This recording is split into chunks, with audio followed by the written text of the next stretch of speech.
Hi, everyone. Welcome back to this week's episode of the PETHS Alumni Network podcast. I'm your host, Nathan, and today we are joined by none other than Matt Morales. How are you doing? I'm doing good, man. How you doing? I'm good. Thank you so much for joining the podcast today. I love the hat. We talked about it offline, repping the One Love. Super important to me, of course, with my family being there. But to give a bit of background on you, you graduated from PET in 2015, along with Wesley, who we had on the podcast before, Yeah. and you're accepting his nomination. So you graduated in 2015. After that, you went to McMaster to study business. We talked a little bit offline. You did your real estate license. You got into real estate a little bit, but the arts really took off for you, right? We talked offline. You're into dancing, choreographing. You're an influencer, model. I might be missing a few others, but yeah, you're in all kinds of the arts, right? So definitely touch on that later. But starting from the very beginning, what were some standout moments for you in high school? Oh man, holy cow. Well, firstly, shout out to Wesley for getting me onto the podcast. Really appreciate it. And yeah, really dope episode too. Super smart guy and has so much to share. Yeah. Fond memories of high school. Oh man. Um, Okay, of course, being with the boys, my group of friends with Wesley, we all still chill all the time and stuff, and it's been oh man, 10 years since we graduated and stuff, but yeah, mega grateful for them and all the times that we had while we were in high school.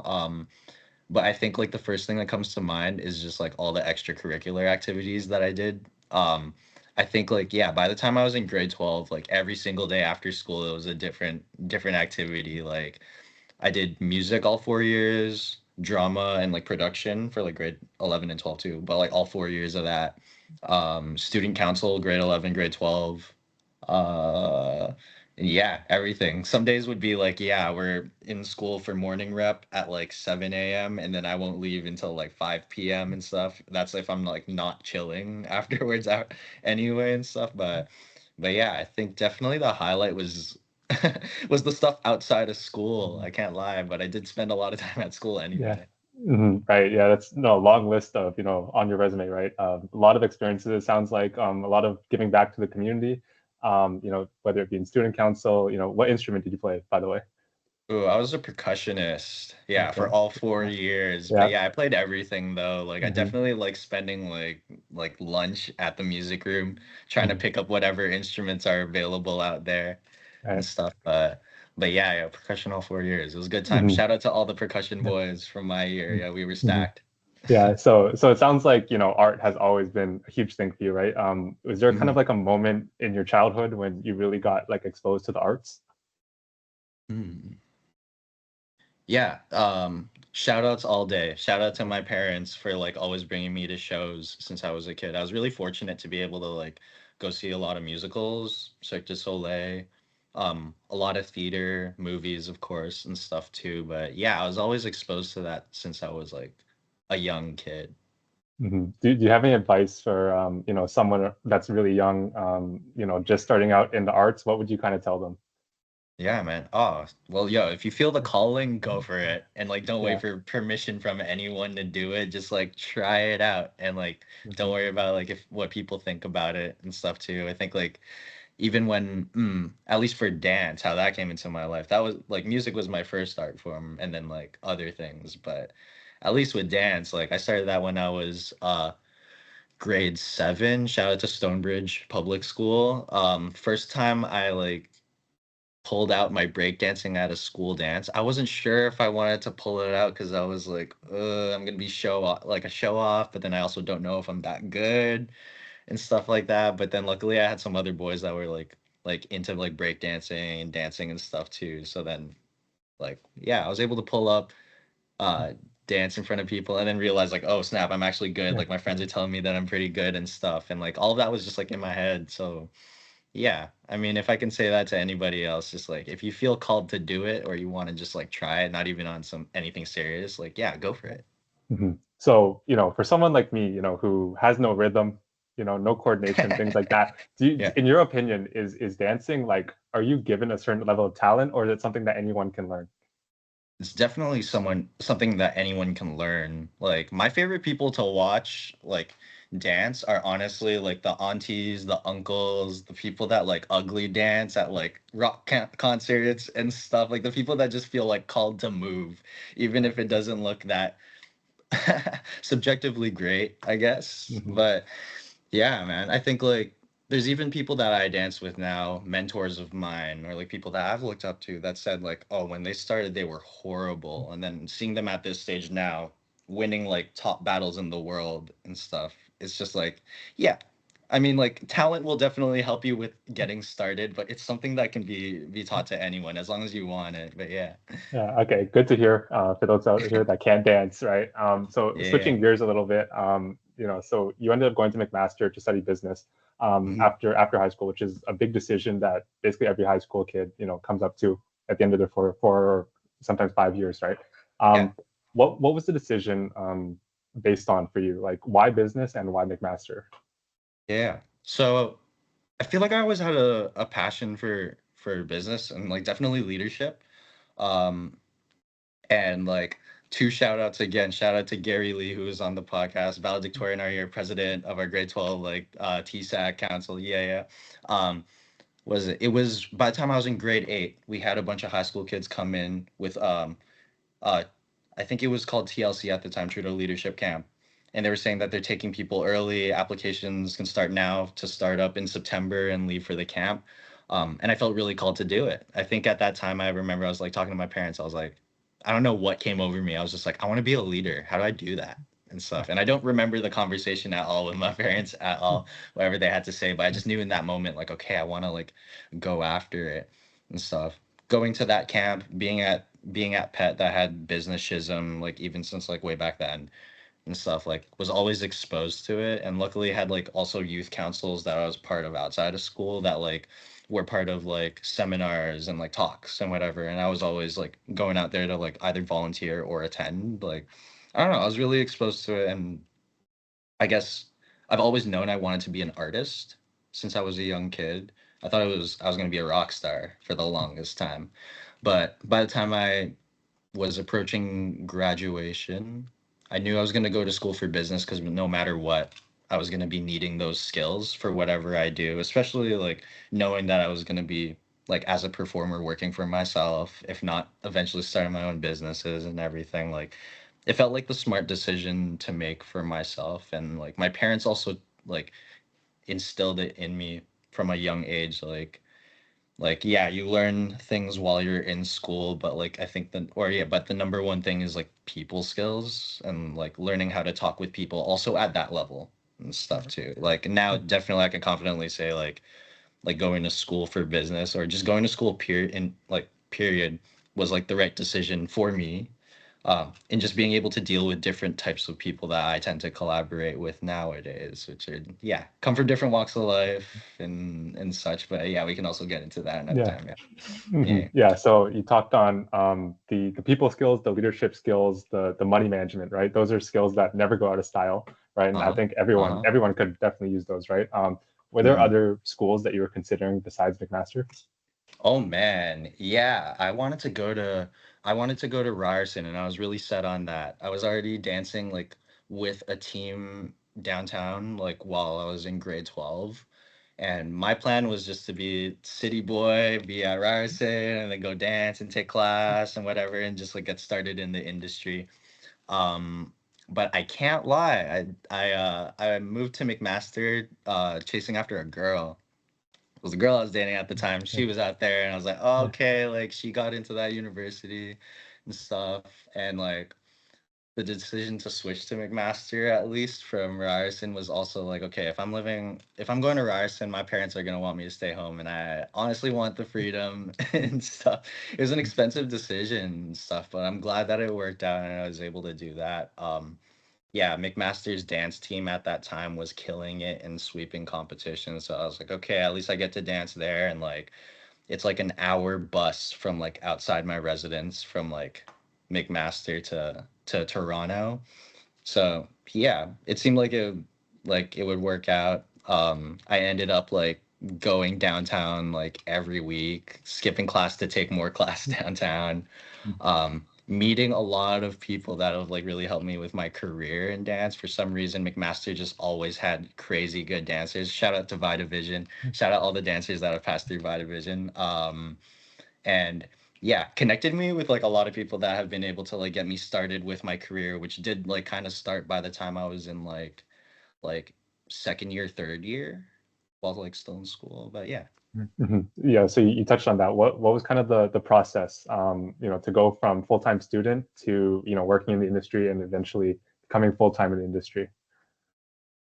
Ooh, the process. Painful process. Painful process. I'll say that. Yeah, definitely like passion took over, as like I think a lot of like artists or passionate people who are students like can relate to. Was definitely like doing a lot more dance than school. But like at least being from our business courses were quite great. So at least in first year, I was able to get by without studying. Don't recommend it at all and stuff. Not like I was a great student for that reason, but like yeah, I'm glad that I was able to dance and still like be able to like keep up with the studies and stuff. But yeah, I think I got to a point where I was being realistic with myself and I was like, oh my gosh, like I want to chase after this dance thing, and like for real, I just need to get through school. Like even if I need to like take longer, which thankfully I only needed to do like another term past like the 4 years of my program. But yeah, I think it was just that like I made sure I needed to do what I needed to do for school as best as I could. And then whenever I had free time, it was like really just like being calculated with like what's gonna be most beneficial to me, what interests me and stuff too. Like, yeah, like deciding to take classes in my free time was for sure it. But then I guess also it was, I don't know, the artist side of me or like the professional artist side of me also recognized, okay, I only have like so much resources, like time and energy and money to like pay for these classes. So I got to think about like what feels right for me, where are the spaces where I feel like my skills complement, and then I'm gonna like I think alike to like the people that I'm like collaborating with and stuff. But yeah, luckily I like um lucky for me actually what really like jump started my career was by the time I was in third year, I was doing a professional training program for dance, which wasn't just about teaching us how to like do technique and whatever. It was really teaching us like what does it mean to be professional um in like as a dancer or performer. My choreographer or like my mentor at that time, he started choreographing for the Toronto Raptors. And this during this season they were just like testing it out having guys perform, because before it was just dance pack and that was just the cheerleaders and it was all female group. um but yeah, while I was training with them, I got put onto a couple games to try out during playoffs. Great time, but got a lot of experience. Talked to a bunch of my other friends who were also performing, to just to like learn, okay, how are we, like why did we make it, what things did we do in the audition that worked. And then yeah, um by the time it was summer before my fourth year, they finally had auditions for like NBA's first like co-ed dance team, not like cheer team or anything like that. And I was like, perfect. I've already done this job. I know the choreographer and stuff, and I know what to do to like kill it for this audition. So did those things and then ended up um dancing with them. And that was championship season also too. So that was a sick time to be on. It was the first time, yeah, having a co-ed team in the league. So like a lot of other franchises were like following after us and like yeah, watching us. So the competitiveness also got up with the dance. But then yeah, we ended up being the best franchise in the league. So I'm not mad at that. But yeah, anyway, it was mm, I say it was a lot of it was a good amount of luck. It was also being like incredibly prepared and also really understanding what does it mean to like be professional and like kill a job, kill an audition too. um but also like the biggest thing I think was like being okay with like rejection, because also before I even decided to join that training program in the first place, I wanted to audition for like my school's dance team as a choreographer, and I didn't make it, and I was like so sad. I was like crying about it, like why, I thought I'm good and stuff. But like I don't know, that was like the first ever really big like piece of like rejection in my career that kind of just like I don't know, taught me a whole lot that like, I don't know, every great thing that's happened to me is happened because I got rejected from something else or a door closed. Like I didn't understand that beforehand, but like yeah, now being a performer, I believe that like in our field, we have to deal with rejection on a daily basis. Like we're going to so many auditions or submitting self tapes, and like a lot of the times, like it's not even about your skill. It's literally if you just look the part that they're looking for and you can take direction and stuff. And like a lot of times we just go into auditions and we just show them ourselves and whatever, and we can't expect anything. So literally on a daily basis, it's about the rejection. But I don't know, you understand it too, being a business like soon to be graduate and stuff. It's Yeah. opportunity cost. Sometimes certain opportunities we think we might want, like, don't end up coming through or following through. But like saying yes to that means that like, oh, maybe I'm not able to do all these other things. And depending on what you believe in life and stuff too, maybe there is something else that is actually meant for you. But yeah, I think the biggest lesson that I learned from being in university, transitioning into becoming a professional performer artist, was learning how to deal with that rejection. Mhm. Yeah, no, I think that's huge, especially at PET, right? There's such a high expectation that, Yeah, others and ourselves put on, or that we experience, right? And yeah, you talked about the opportunity cost, right? Sometimes a no can actually lead you to a yes, right? Or a lot of times the yeah, no will lead you to the yes. And there's been a lot of things that, didn't work out for me, but eventually it kind of did work out because I was able to find something else, right? So I'm glad you touched on that. yeah. So does it take like networking, to meet like your mentor? You talked a lot about the mentor. How did you like go about, like, was it networking, or do you just like cold apply to a program? How did you go about doing that?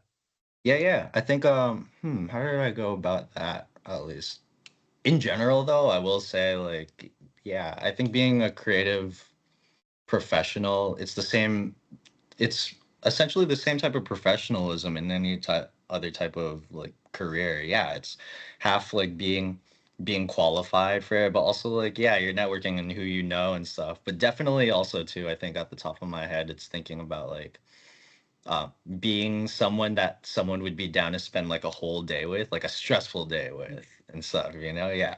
Like in our world, it's like maybe we have a full shoot day. Like we're on set for like 8 hours minimum.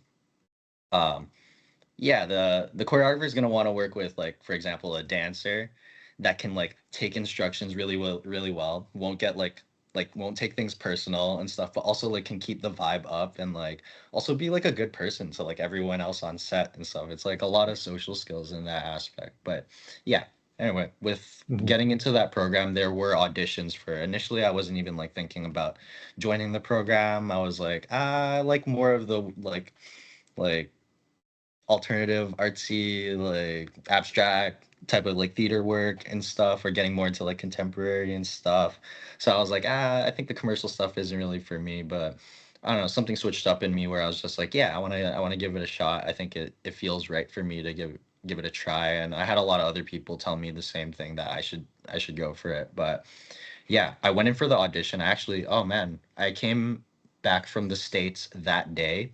I showed up to the audition mad late, like, but I let them know, of course, too. I told them like, yeah, I'm coming back in from town. I'm like driving in from the States. I'm probably gonna be late, but if you're okay with it, I'm okay with it. Like, I'll still learn the like as much as I can and audition it. And luckily, yeah, like even though they like taught pretty much the whole combo for the audition, I learned it super fast. And like I knew a couple of the guys there. I got them to help me out a little bit.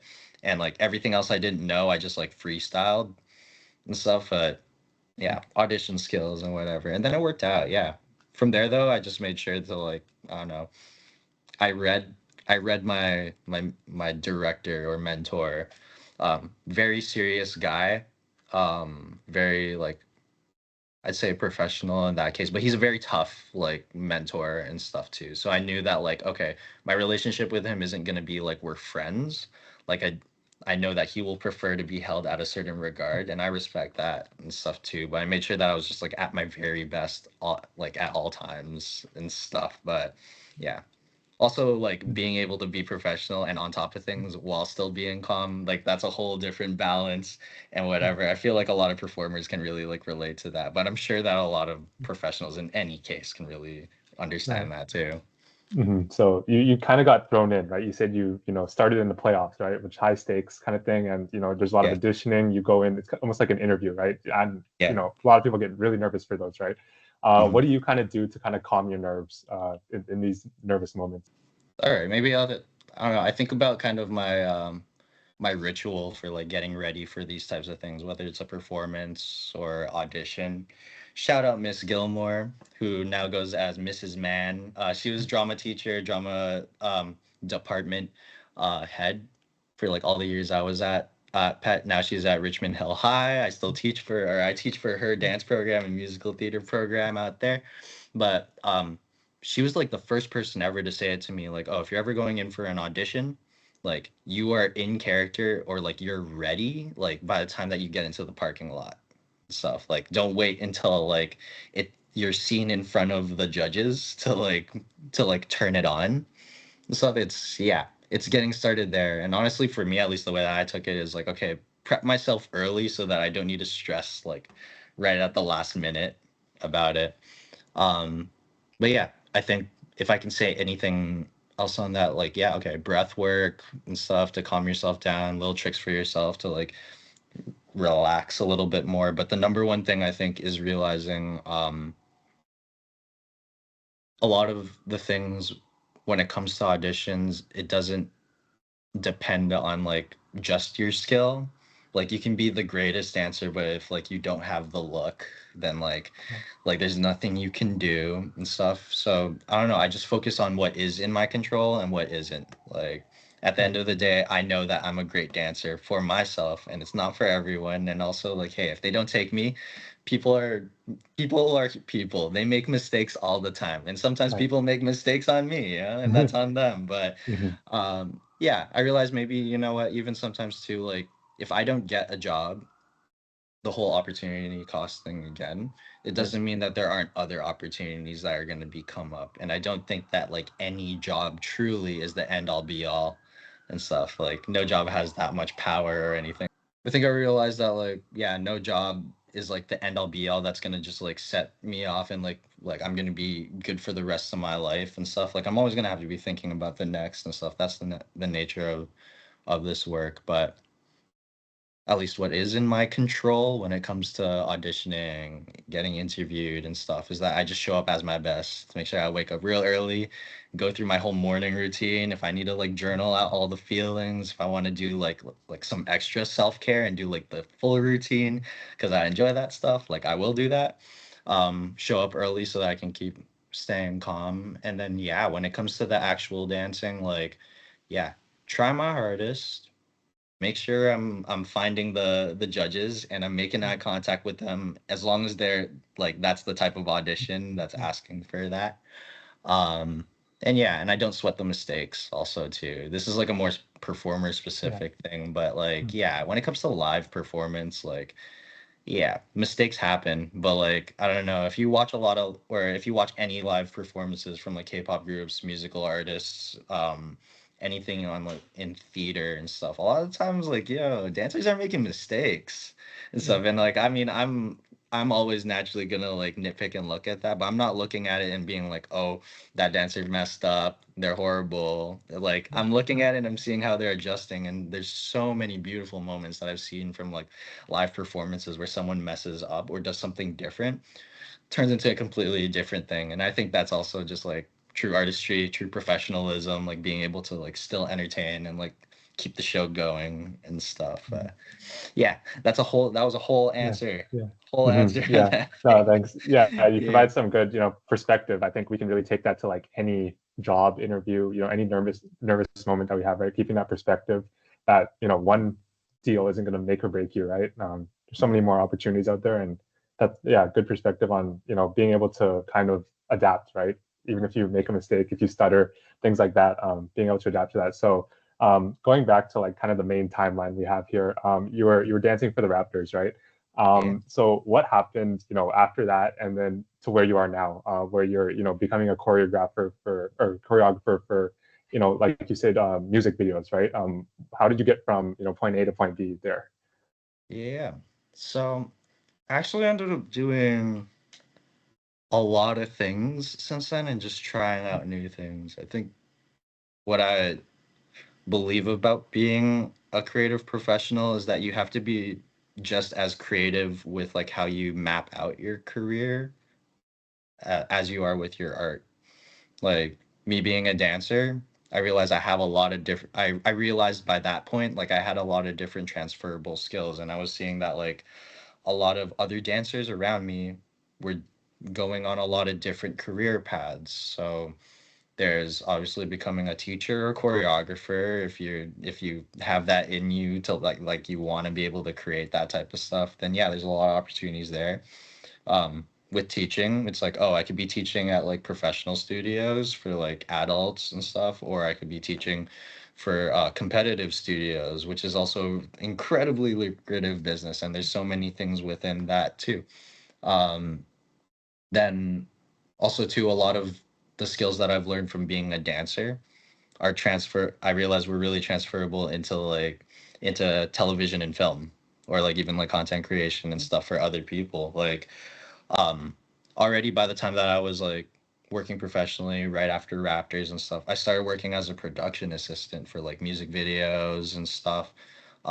And I and essentially, yeah, when you're the production assistant, you're kind of like intern, and you like help out everyone on set. You just need to look like you're busy and up to work. You can't just look like you're slacking. But yeah, you kind of find your way through everything. You learn how to do different things. You kind of get a feel for like, oh, I might want to do this path. And then you also like meet people, and you're like, okay, like we get along and stuff. Like maybe we'll work together. Like let's do this next project together and stuff. But yeah, I guess like from working um those production assistant jobs, I knew like, okay, I either wanna I definitely want to star and be in front of the camera. I love that. Um, but also I knew like, oh, I really like the idea of directing and like, of course, choreographing and stuff too. But I was like, yeah, I've been feeling like I have something to say through like my art, or I want to be able to say things through like movement or like through video and stuff. And like, I don't know, being thinking that I was gonna become a rock star like back when I was a kid too. I just had this like crazy love for music, and like yeah, I was really passionate about business. I knew like I want to eventually like be working in the music business and like helping other artists and stuff. But yeah, it kind of just like, or where I was at with my skills and like the people I had around me kind of just like pointed me in the direction of like, okay, instead of doing rappers now, I think I want to try working with artists. So yeah, I started uh choreographing for artists. I would just like hit up local artists online and be like, yo, your stuff's dope. I literally just choreographed this with my boy an hour ago. Here's a video. Let's do a video together and stuff. And that's how I got to like at least my first artist. Shout out Nilo Blues for that. Um and yeah, I guess kind of continue. I think at the same time, like yeah, the mentors I've gained and the connections I had over the years, like every now and then asked me to do a video, a performance. I ended up going or getting to do Oshega one year for another artist with like other mentor. Shout out Leon Blackwood for that. That was a super fun experience. But yeah, at the same time, just like keep talking to people and knowing what my like focus was. I knew like yeah, I want to be working in music, and I want to star in things and stuff. But yeah, same time as that, started working also, I guess, like as a teacher in a lot of places. Taught like, um, I taught competitively for like a lot of different like competitive studios for like youth, teenagers, and stuff. That ended up helping me start working with organizations like Dare Arts and Outside Looking In, which does like dance and like arts education for indigenous communities across Canada. So for like a few years I was like flying out monthly to like teach like in like northern Saskatchewan or like Webequie and like like Ontario, where it's like just islands and stuff. That work was really fun. I came back to start doing a lot more work with like Wire DSB as well too, teaching for a shout out York Region Arts Camp.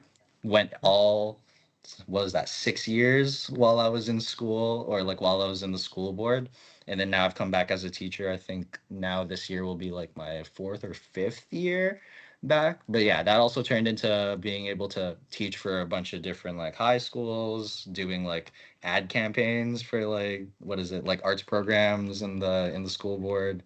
A little bit more work there, yeah, which is super cool. Um, but yeah, so I guess yeah, it totally makes, I don't know. I think you can definitely see that like there have been a lot of different things that I ended up trying out, but yeah, I guess hmm, for anyone that may be listening that wants to be a creative professional too, I think it's also, I don't know, at least in my story and what I'm going through or have gone through at least up until now, it's like still being focused on what's actually important to you and what you actually want to do, because there really is a lot of opportunity everywhere, like for real. And also like as an artist, there are definitely opportunities to make money. The whole like broke artist thing is, I don't know, I think it's I don't want to say excuse, but I think it comes from a place of like not hmm, I think it comes from a place of not being educated on how you can actually turn it into a job. And I don't blame anyone for not knowing, because that information isn't the most accessible. And I'm very fortunate that I've had like the right people in my life that have been able to show me that. But yeah, if you're called to art and you want to take it professionally, there is a lot of opportunity out there as long as you're creative and you think about what skill sets you have and you feed into them and invest into them. But yeah, with so much opportunity, it's also still really important to keep yourself in check and your heart in check with like what do you actually want. And I think that's like a never ending question. But because we have that question, that's like kind of our drive to like keep going and trying things Mhm. out. Like, I don't know. I'm not the type of person that would want to stay in the same job for like 40 years and Mhm. stuff.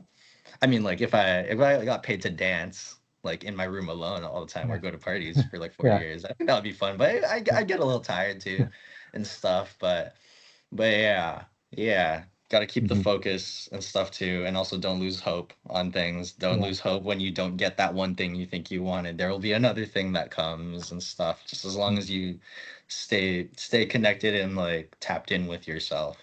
Yeah, I think a common theme of the podcast has been, luck is when, preparedness meets an opportunity, right? And it sounds Yeah, like you absolutely. had both of those things come together.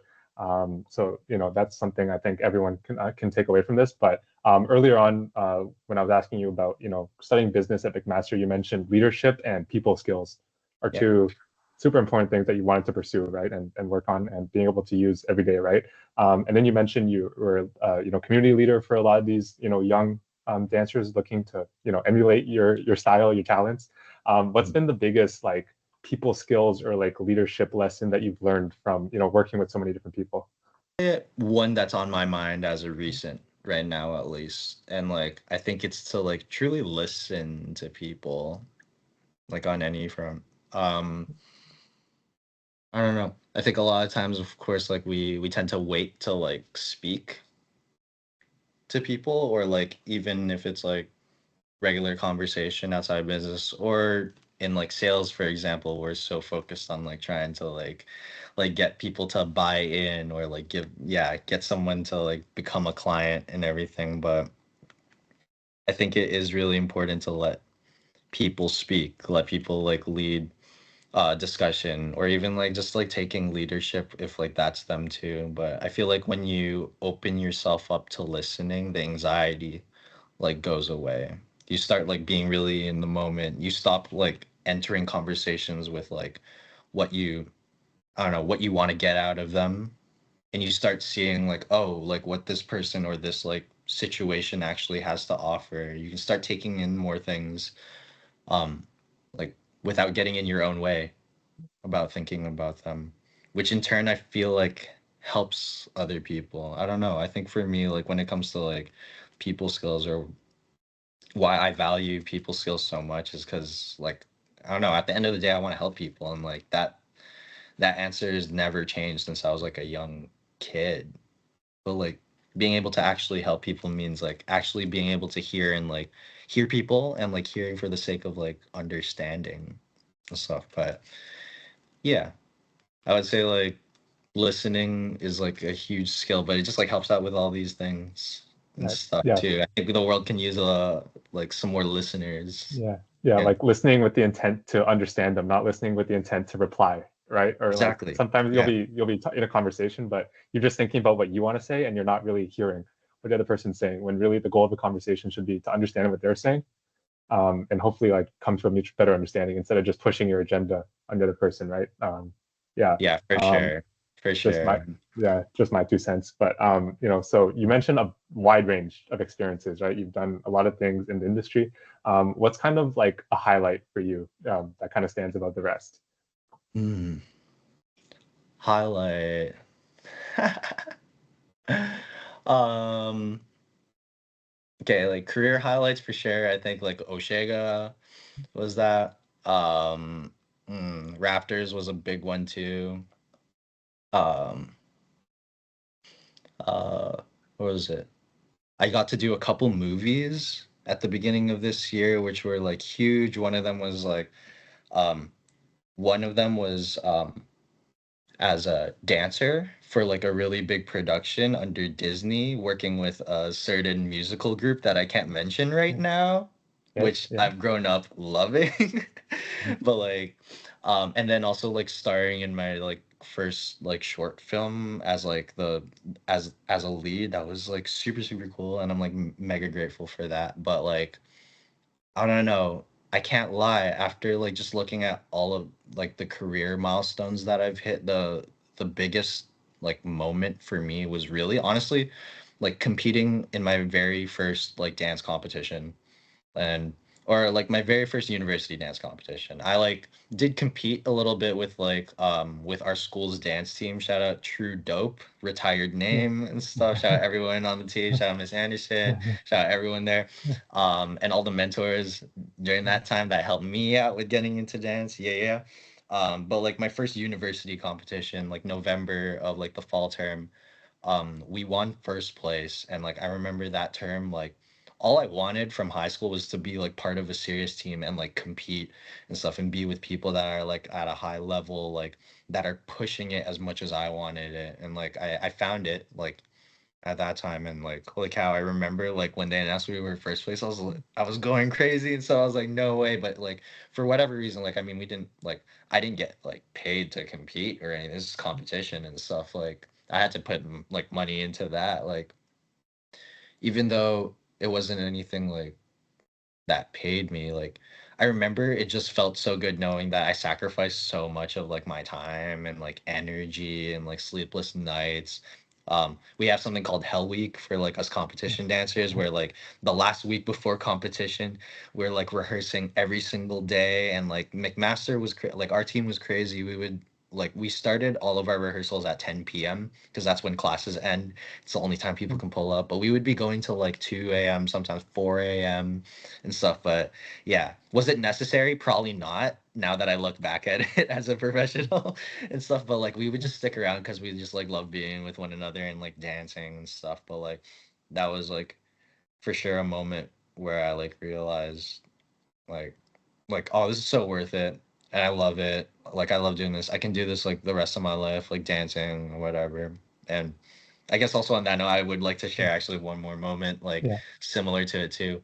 My like grade 12 dance performance for my dance studio. I used to go to Vibe Dance Studio.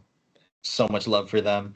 Um, we had our end of year production. I had like 12 different dance numbers that I was in. Some of them were back to back, so I'd be running backstage, changing, have to remember all the choreography. And this is after being in like after months of being in the studio like 5 days out of the week on my own accord because I wanted to and stuff. But I had a big eureka moment where I just like stopped in the middle of the floor, and I was just like, if I had to do this every day for the rest of my life, like I would be really happy and stuff. And that was also me in the midst of like figuring out, do I want to push music? Do I want to push dance and stuff? Like I realized like I don't know, with music I wanted fame, I wanted money, I wanted um I don't know, to live a rock star life. But I was really like, yo, with dance, like I'd be happy with a modest life and stuff, like as long as I'm doing it and stuff. Like that was like the hugest turning point for me. And like, yeah, I don't know, the biggest moments for me in like with like I guess my career, but like in my artistic life came from moments where like I wasn't getting paid. It wasn't like a career move and stuff. Like I don't know, with the arts you gotta think about it a little different. You gotta be smart and think about career and stuff too, but it's also like it's different. It's a lot more than that. It's not like taking on a regular job and seeing like, is this a good Yeah. opportunity? Like, no, you're doing it because Yeah. you like doing it and stuff, Mhm. and like should be and stuff. But like, yeah, those moments like really stick with me, and like I remember those moments really fondly because like I'm just I get to do that stuff now. It's super cool. Yeah. Mhm. Yeah, so I guess those were kind of like stepping stones, and you parlayed those experiences into bigger, Uh-huh. better opportunities. So I Yeah, think that's yeah, something yeah. we can all definitely learn, right? And you Yeah. mentioned you would love to do that for the rest of your life, right? Looking ahead, do you have any future aspirations, whether it be professionally, I don't know, school? You said you're in real estate, traveling, anything like that. What's on the table for you?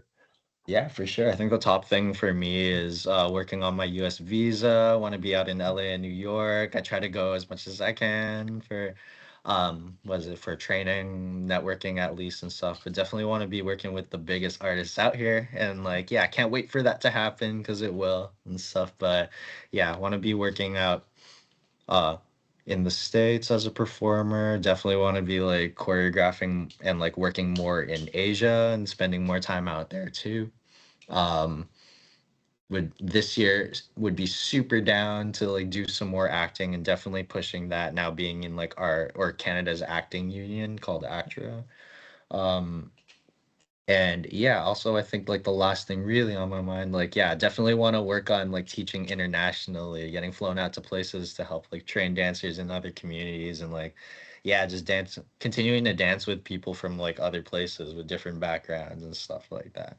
Mhm. Yeah, I think, dance definitely unites us all, right? It's kind of like a universal language. And, one Yeah. of the things I was kind of curious about, so when you dance, at such a high level, do you pick like the songs you're dancing to because you like them, or is it because more so like, oh, I can dance to that? And does it affect kind of your personal like playlist? Like if you Yeah. dance to a song, competitively, things like that, does it become more like I'm tired of this song, or is it more like I love this song, so I'm gonna listen to it in my free time? It's a mix. It's always Yeah, different yeah, every single time. If I'm just being a dancer, like a lot of yeah. times I'm gonna have to dance to music that like I don't choose, or I'm dancing for an artist and like I don't get to choose it because it's a Yeah. job. But like I love music so much. Like oh well, I'm Oh, going like 3D. Sorry, it's my yeah. iPad right now. It's like going a little crazy Yeah. with the angles, Yeah. but um yeah, I love music so much that like I find enjoyment in like in everything. I can't imagine a time where there was a song that I danced to that I didn't like, except if the artist was horrible to work with. Then I'm like, Yeah. yeah, that's the worst song ever. So, Yeah. but yeah, as for like, I don't know, the times where I can control it and stuff too, I'm Yeah. such a music heavy person first. That's like the hardest thing for me to figure Yeah. out. But like, yeah, I'll try my best to choose songs that like I really like Yeah. and Is stuff. making your own music in the cards, maybe? I think a little bit for fun. Yeah, Yeah. sometimes I'm Yeah. in the studio with like artists that I have, and like I'll either tell them like, "Yo, let's try this," or whatever, or like, "Yo, let me hop on the guitar," or like, Yeah. let me put down the percussion on this," or let me hit the piano a little bit and like try something out and stuff. But yeah, I think that's something that like I'm down to continue doing for fun and stuff, and just to Yeah. also have like a hobby Yeah. outside of all the work and stuff too. Yeah. Yeah. Yeah, I can imagine. Like, I see like the creativity just like oozing out, right? And like Yeah. it might even like help you, if you're kind of facing like, I don't know, they call it like a creativity block, kind of.